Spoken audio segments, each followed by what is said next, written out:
En esta presentación hablaremos sobre las tecnologías de manufactura rápida aditiva SLA y DLP.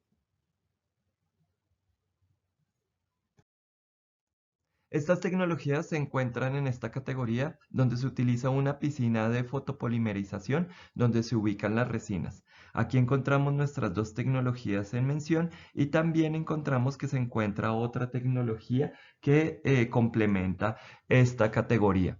Adicionalmente, en la parte inferior pueden ver las principales marcas que representan o que venden este tipo de tecnologías, donde se encuentra Forlabs, 3D Systems, Envision Tech, entre otras.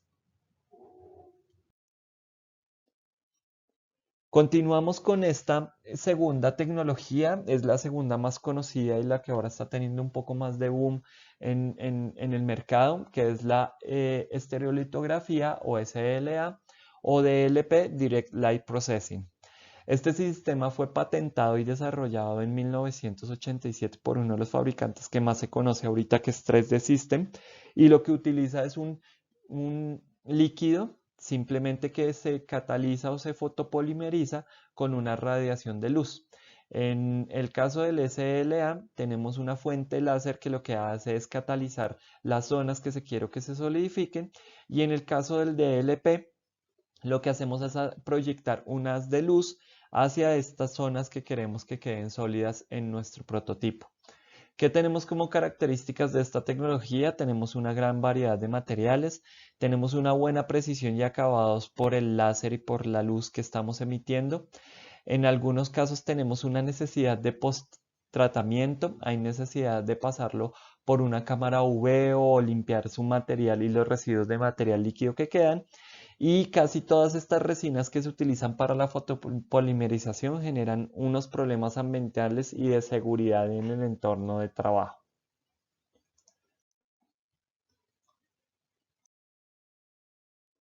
¿Cómo funciona esta tecnología? Pues sencillamente lo que tenemos es una piscina donde se coloca nuestro líquido o nuestra resina fotopolimérica, y en la parte de abajo tenemos un espejo o tenemos un haz de luz, un proyector de luz que lo que hace es enviar, en el caso del láser, una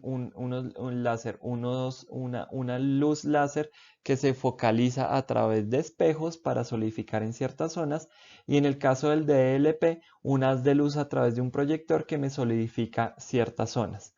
En la parte de arriba tenemos un elevador o nuestra superficie de soporte, y lo que va a hacer es imprimirse la parte a medida que va saliendo esta superficie o esta base de soporte. En el video que está adjunto a esta presentación podrán encontrar o que está linkeado en esta imagen, podrán ver cómo funciona exactamente esta tecnología con una descripción también de uno de los fabricantes más importantes. ¿Qué beneficios tenemos? Aquí no hay necesidad de tener una obligatoria supervisión como lo teníamos en la tecnología anterior. Aquí tenemos un funcionamiento continuo, hay diferentes modelos que tienen diferentes volúmenes de construcción. El láser y la proyección de luz nos permite tener una buena precisión, por lo tanto es más adecuado para otras áreas de aplicación como son medicina, odontología y demás. El acabado superficial es de los mejores comparado con otros sistemas disponibles y pues con los más económicos, y hay una amplia selección de materiales, desde resinas casteables que se utilizan en joyería, con diferentes grados, materiales flexibles con diferentes grados de dureza, o materiales que simulan diferentes características como ABS, policarbonatos, transparencias y demás. ¿Qué tenemos como desventajas? En este caso siempre tenemos que pensar en la necesidad de soportes. Deben ser planeados y diseñados con anterioridad con la pieza. Hay una necesidad de trabajo después de esta construcción. Hay que quitar estos soportes, hay que limpiar la pieza del material que queda o del líquido que queda sobre ella, y pues sencillamente quitar estos soportes y quitar este material pues en algunos casos puede dañar o quitar detalles que necesitábamos en nuestros prototipos. Y por último hay una necesidad de poscurado. De acuerdo a las dimensiones y a la geometría de la pieza, hay que pasarlo por una cámara de fotocurado con luz UV para completar la fotopolimerización y que este elemento quede completamente rígido de acuerdo a las propiedades y condiciones del material. En este cuadro comparativo podemos ver las diferentes tecnologías SLA y DLP en sus dos categorías, de escritorio e industrial, y podemos comparar algunos de los parámetros a considerar en ellas. Iniciemos por la precisión. En el caso de DLP vemos que tenemos una precisión de 30 a 140 microns en las de escritorio, mientras que en las industriales podemos tener una precisión de 10 a 100 microns. Lo mismo sucede con la desktop SLA, donde tenemos precisiones de 240 microns en el escritorio, mientras que en la industrial podemos tener una precisión entre 30 y 140 microns. La altura de capa típica la podemos ver acá y también vemos un factor diferenciador entre lo que puede suceder entre desktop e industrial en las dos tecnologías. Otro elemento importante que lo veremos más adelante con las propiedades y con las características a considerar en el diseño de estas piezas es los paredes. Entonces, aunque en algunas se mantiene, como es en el caso del desktop e industrial DLP, en otras hay un elemento diferenciador que me permite tener mayor detalle o elementos mucho más delgados. De alguna manera también podemos tener la precisión en los detalles más pequeños, como podemos ver acá podemos llegar a los 100 microns y aquí a los 200 microns, mientras que en las SLA sí vemos una mayor diferencia entre lo que es escritorio e industrial. Obviamente, estas tecnologías tienen desarrollos y elementos tecnológicos que permiten tener un acabado superficial mucho mejor. En las estrellitas podemos ver la diferencia entre los acabados superficiales de lo que es DLP de escritorio e industrial y no se ve reflejado tanto en lo que vemos en SLA, en desktop e industrial. Hay unas áreas de impresión que obviamente nos van a permitir hacer piezas más pequeñas y siempre se van a encontrar limitaciones con las dos tecnologías en el área de escritorio. Mientras que algunas marcas ya están trabajando o ya están realizando máquinas grandes o formatos extra grandes que nos permiten tener dimensiones, por ejemplo, de hasta 21 centímetros por 7 por 70 por 8. ¿Listo? Entonces estas máquinas nos permiten nos permiten tener espacios de trabajo más grandes para prototipos más grandes. De igual manera, los materiales se amplían muchísimo más y tenemos una mayor oferta en las máquinas industriales. Mientras que en las máquinas de escritorio, aunque ya hay desarrollos más avanzados y más materiales, todavía tenemos una limitación sobre el acceso a esas resinas. Tenemos unas capacidades de producción por cada máquina que obviamente en el ámbito industrial son mejoradas y nos permiten tener una mayor precisión. ¿A qué se refiere con esto? Que la primera pieza que imprima y la 1000 o la 100 pieza que imprima va a ser igual a esa primera. Entonces aquí voy a tener mejores características y mejores elementos de producción y de mantener esas características de producción cada vez que imprimo una pieza con las máquinas industriales. Y por último, obviamente están los costos. Aunque ya encontramos máquinas de LP desde los $500 o hasta los $5000, como nos muestra acá, o en SLA hasta los $15,000, obviamente las máquinas industriales, bajo las características, la precisión, los materiales y todos los aspectos que hemos revisado anteriormente, pues nos permite tener unos precios de hasta 85,000 o $500,000 dependiendo del área de impresión o dependiendo de qué tanto tiene esa precisión y esas características antes nombradas. En este cuadro podemos ver varias tecnologías comparadas adicionalmente en las filas y en las columnas podremos ver también varios de los detalles o elementos que normalmente debemos considerar al diseñar una pieza. A continuación, hablaremos sobre los detalles específicos que debemos tener en cuenta en la tecnología SLA o DLP.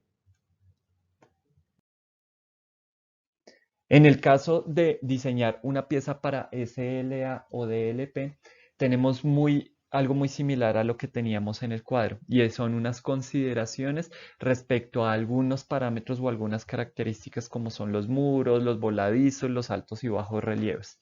En estas diapositivas ustedes pueden ver que hay unos valores, espesores mínimos que deben medir, por ejemplo, unas paredes o unos muros soportados. Este muro soportado se encuentra por lado y lado de alguna manera sujeto y aquí el espesor mínimo que se puede trabajar son 0.4 milímetros. Pero si esos muros o esas paredes no se encuentran con algún tipo de soporte, debe tener al menos 0.6 milímetros y ojalá las bases o los elementos que lo sostienen estén fileteadas o tenga alguna conexión un poco más amplia con respecto al resto de la impresión. En el caso de los voladizos, tenemos muy pocos problemas con SLA. Aquí simplemente debemos tener al menos 19 grados de nivel y si no necesito soportes, pues debo tener al menos 1 milímetro de longitud para que no necesite soporte. De lo contrario, van a aparecer unos soportes que ya los veremos más adelante. Hay unos detalles en relieve, incluidos los textos o en alto relieve, que se deben diseñar al menos de 0.1 milímetros. Fíjense que las características para este tipo de cosas y el nivel de detalle es muy alto por la precisión que tenemos. Y de igual manera, en el caso de bajos relieves, lo que corremos el riesgo es que allí se acumule la resina y se catalice y no quede este detalle, por lo cual deben tener al menos 4 milímetros. Sin embargo, cabe aclarar aquí que en el postproceso, en el lavado, es importante que estas secciones se limpien muy bien para que quede ese bajo relieve. En el caso de los puentes horizontales se pueden imprimir correctamente, pero se deben tener en cuenta que los más cortos, sin necesidad de material de soporte, o los más delgados deben tener al menos 21 milímetros. Y de igual manera se debe tener en cuenta el área de contacto o la ubicación con respecto al eje Z para evitar fallas en esos puentes. Por el lado de los agujeros podemos tener agujeros hasta de 0.5 milímetros ubicados en los diferentes ejes, pero nos pasa lo mismo que en el bajo relieve. Se deben limpiar muy bien o se deben ubicar muy bien y tener en cuenta dónde están para que no quede catalizada ese agujero, para que no se cierre ese agujero durante la impresión o durante su limpieza. Y por último, si voy a hacer piezas que van a tener conexiones y quiero que queden móviles, pues simplemente dejo un espacio de 0. Una tolerancia a un espacio de 0.5 milímetros entre ellas. Si quiero que queden montadas y que de alguna manera las pueda desmontar, después les dejo un espacio de 0.2 o tolerancia 0.2. Y si quiero que tenga un ajuste perfecto y que simplemente con un empuje quede allí, pues le doy una tolerancia de 0,1 milímetros. En estas imágenes ustedes pueden ver parte de lo que va a suceder con las impresiones o las piezas que se diseñan para SLA.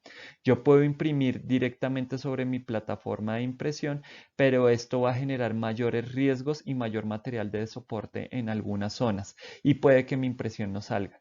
Lo ideal es acomodar una pieza con cierta inclinación y aunque va a generar más material de soporte, pues esta pieza va a salir y va a tener un mejor acabado y una mejor finalización y va a tener más probabilidades de que salga bien a la hora de impresión.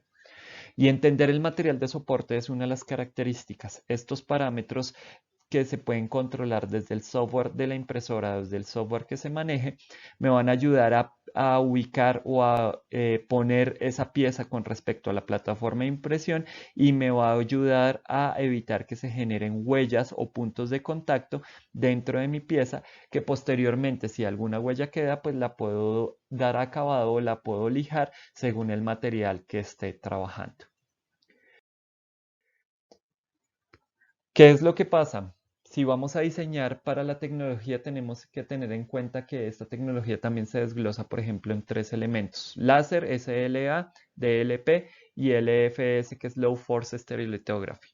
Entonces, con el láser, ¿qué es lo que tenemos? Tenemos unas superficies más continuas porque el láser tiene un punto y una precisión muy alta y su movimiento es mucho más fluido, por lo cual las curvas y la continuidad de sus superficies es mucho mayor, tal y como se ve en esta imagen. En cambio, en DLP lo que tenemos es unos píxeles y esos píxeles lo que me van a generar es un facetado que aunque no se note en cierta manera sobre las superficies, me van a generar unas ondas y unos acabados superficiales no tan lisos y tan brillantes, así se imprima la misma resolución. En el caso de Low Force Stereolithography, lo que vamos a tener es que ese láser no es continuo, sino está simplemente haciendo puntos y puntos cada vez que va avanzando y se va a generar una capa o unas capas muy similares a lo que tenemos con DLP, generando un acabado superficial un poco menos continuo o menos liso. En cuanto a los materiales, dependiendo de la marca y la tecnología, se pueden utilizar diferentes tipos de resinas. Sin embargo, estos materiales lo que tienen es que su comportamiento es mucho más homogéneo que en FDM. Entonces, aquí no tenemos afectaciones según la dirección de impresión o según la dirección de capa, porque la unión o la fusión entre capas es mucho más homogénea. De igual manera, la variedad puede estar entre materiales flexibles, rígidos, con una alta resistencia a temperatura como para generar moldes de inyección pequeños, con resistencias a temperaturas similares a una fibra de vidrio y con una debilidad o también con un tema de cristalización o ruptura muy similar a esa fibra de vidrio u otros con cierta flexibilidad.